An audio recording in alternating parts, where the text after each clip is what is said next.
आपण आज उपवासाची बटाट्याची भाजी करणार आहोत। त्याकरता आपण हे पाव किलो उकडून घेतलेले बटाटे आहेत, साखर आहे, 4 हिरव्या मिरच्या कापून घेतलेल्या आहेत, मीठ आहे, शेंगदाण्याचा कूट आणि तेल।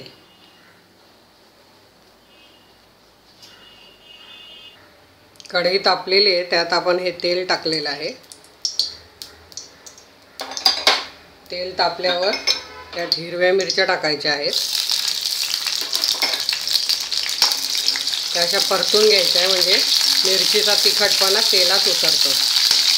तेलातच आपण साखर टाकायची आहे, म्हणजे ती विरघळते आणि पूर्ण बटाट्यांना लागते। ती अशी हलवून घ्यायची आहे, म्हणजे ती एका जागेवर नाही तर त्याचा गोळा होतो।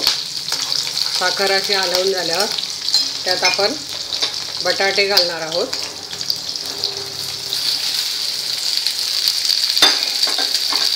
त्याच्यावर मीठ,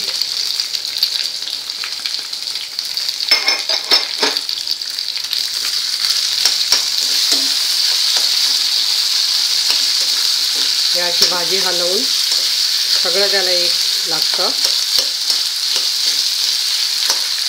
झटपट ही भाजी होते व याने पोटसुद्धा भरते। मुलांना ही गोड तिखट भाजी आवडते, सगळीजण आवडीने खातात। त्यात आपण शेंगदाण्याचा कूट आपल्या आवडीप्रमाणे, आपल्याला कमी जास्त किती पाहिजे तो आपण टाकू शकता।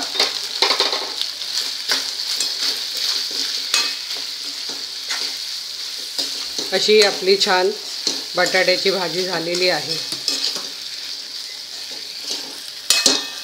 ही भाजी तुम्ही करून बघू शकता व झटपट टेस्टी रेसिपी बाय अनिता केदारला तुमच्या कमेंट्स कळवू शकता।